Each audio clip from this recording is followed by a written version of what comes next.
I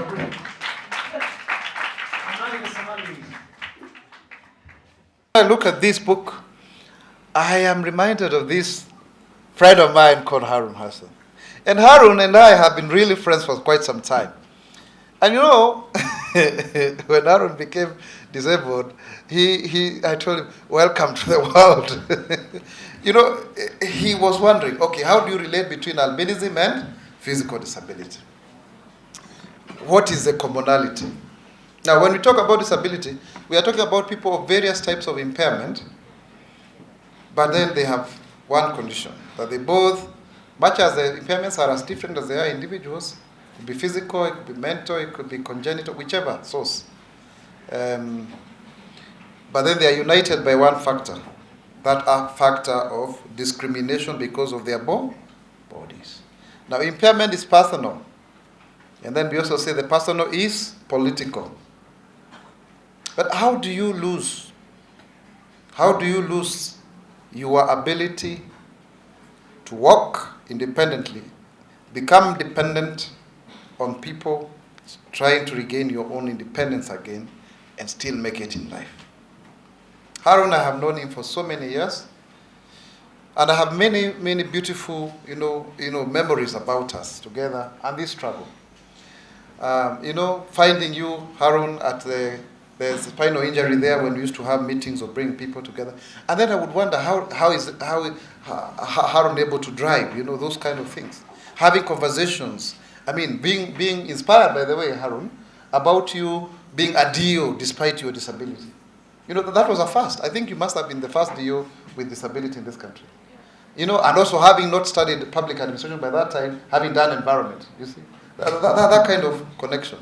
But also, and that I may not have ever told you, refusing to be limited to the shenanigans of people around and deciding that you can chart a new path for persons in the nomadic community who have disability.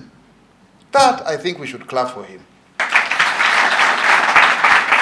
Other than some little, interventions that are done here and there by, sporadic NGOs, coming up with the wheelchair race, desert wheelchair race, organizing for scholarships. The other day, I think some 1 or 2 years ago, we were training all the MCAs from the nomadic areas on budget making with my friend Abdikadir Eden. That time we were in the budget committee. Just trying to empower people so that they can find their own voice against all odds, And of course, even exploring political ambition. For me, you cut across as a technocrat. If I was a president, I would make you one of my cabinet secretaries or a peers, and us imagining that you could be ambassador, Then you coming there with my friend Hussein Borle, who we served in the first ever Council for People with Disabilities in 2004, together with Senator Paul Njoroge Ben and others. And then just pursuing that dream, refusing to give up, even when there is evidence to the contrary. Because there were so many things that would have made you, to say it's not possible. Transforming that narrative. And it is actually true that people from northern Kenya, there were very few who we would say have disability and have actually come out strongly. It was extremely difficult for that, pastoralist communities. Because the very nature, of leaving your child behind to go and look for pastures is understandable. And I think in our own African culture, the reason as to why people with disabilities were discriminated, it is a very economic argument. I mean, does it make sense to take care of this individual who requires me to support him or her? We'd rather abandon him or her to be eaten by wild animals and move on with our lives. So nobody has been born without a purpose. Nothing happens without a reason. But sometimes we are not able to find that reason because we are so clouded by the very realities of the moment. So I want to congratulate you and say thank you very much for giving me this honor, even to address this hallowed audience. Let's buy this book. Let's go. Let's get the inspiration to go and serve humanity, because it is actually possible to do so. We wonder about the future, but that future is just accumulation of days. However, when we take steps towards creating a reality that we believe in, that is actually possible. For the success of the future does not lie in the mere passing of time for the arrival of tomorrow, but in the little dosages of positive change that we make today, here and now. Behind the Wheels is a book that seeks to challenge the narrative that when you are on wheelchair, you are wheelchair bound, that you are confined there. It actually seeks to show that with the wheels of a wheelchair, you can move mountains, you can go to places where others have not, and indeed, you can be a voice from deep within to speak the truth of humanity and change the course of history. Thank you and God bless you.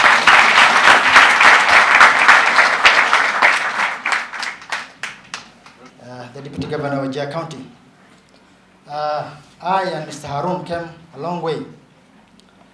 And the first time we met was in the mess, the eastern mess of the Kenyatta University, for those ones who have studied there. We were having our lunch, and then a friend, who became a friend later, was not friend at that time, by the name Mahmoud Gedi, I can see his present there. It was his first day at the university, first day at the mess. He went through the menu and realized that the food is very cheap. Ugali, a plate of ugali was going for 5 bob.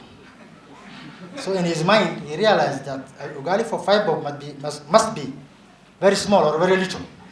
So he ordered for 2 plates of ugali. And then, the guy who was serving asked him, where can I put the other? Because the plate was full. And the whole mess was laughing. And he found consolation in us. Me and Harun were sitting somewhere. And Harun cannot stop laughing until he almost fell off his chair. And since that time, we became very close friends, all the 3 of us.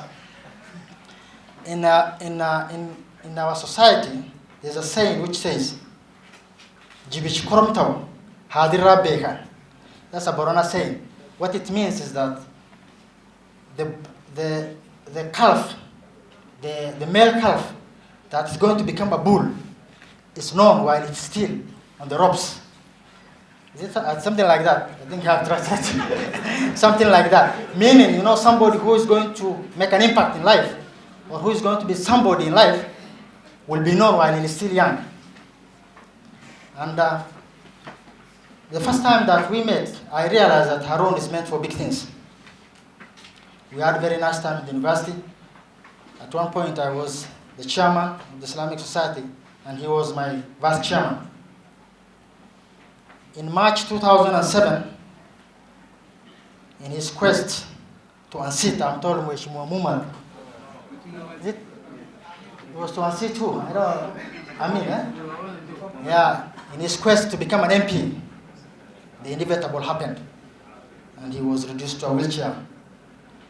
But the indomitable spirit in him has made him go far, and is still going up to this level. Coming from a Somali society where, even in essence, the able-bodied people like us are marginalized in Kenya. Think of now a disabled person, more marginalized.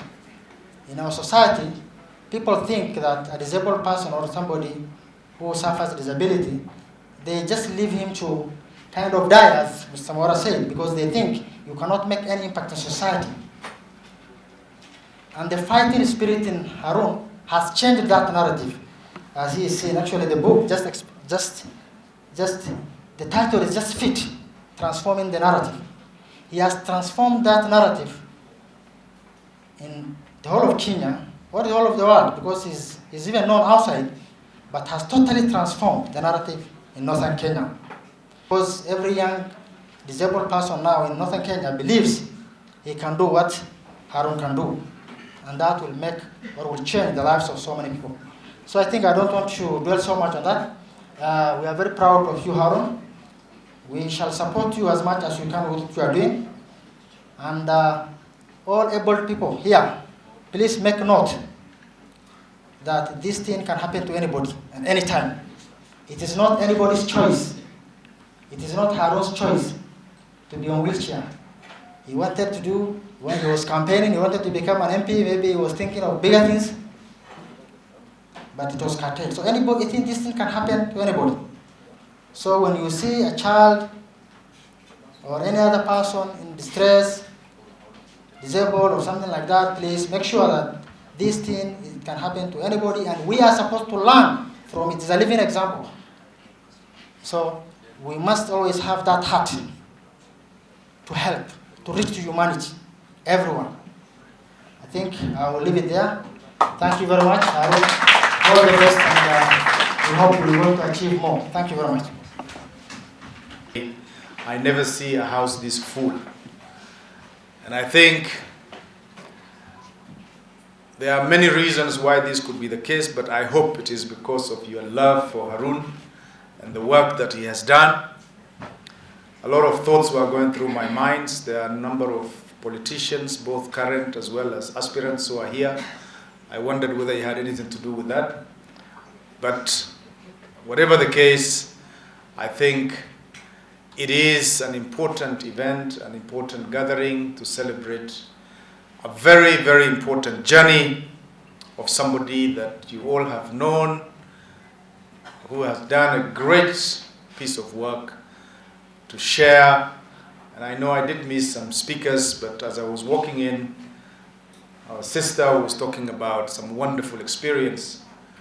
And as she was walking out, I think one of the last things that she talked about was love and things like that. So I asked Harun whether she was married, and he told me she is. So, well done and congratulations, my sister. And as was mentioned also, I was supposed to be part of a function going on as we speak, a state function for President of Somalia. But my brother, Mheshimiwa Mahmoud, talked to me about this event, and I said, I think I must come. I also knew I would meet a number of friends and colleagues from the county, from different parts of the country. But more importantly, both Harun and I come from Kutulu. And that is very, very important motivation.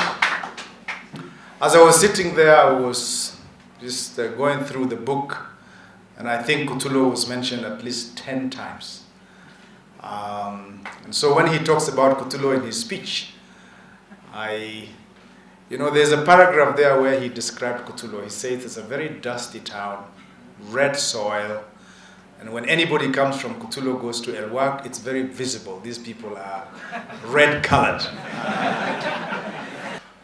And so the story of Harun is one that is really, really moving. I heard him speak. I saw the clip. I heard other people who are disabled speak, and heard him speak at the end in terms of what he has gone through and how he has managed to achieve what he has done. And anything can happen to anybody, anytime. And many of us here don't know what will happen to us next. And he's had his part. He has managed to make his life livable, to make sure that the disability should not take him down, that there are people who actually are in much worse position, if at all there's anything like that.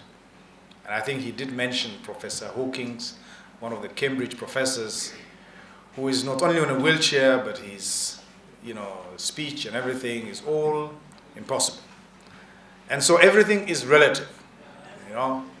Everybody has different challenges, but everybody sees and thinks their problem is probably the most difficult one.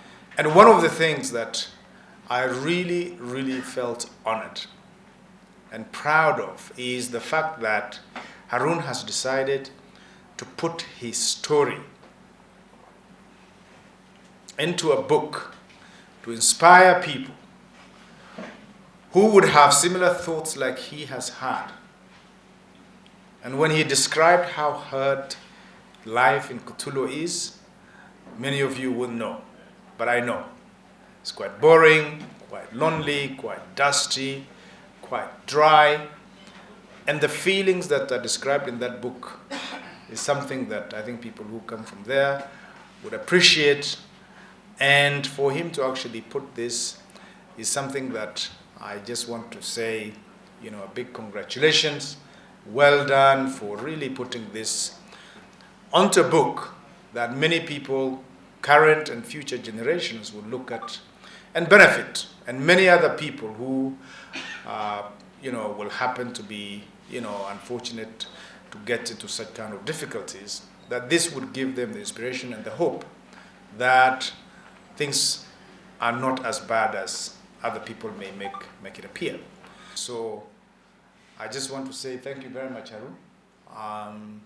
I thought I knew everybody from Kutulo, but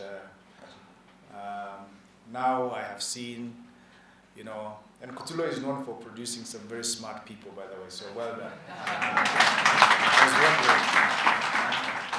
wondering. So congratulations, my brother. One day we'll see, where you stayed for 1 year, and that difficult where you had all those secret wishes, which we are glad you did not fulfill, but are able to actually share this insightful story that I'm sure will benefit many other people. And so I just want to say thank you for the future generations, for our people. I hope this will help many of us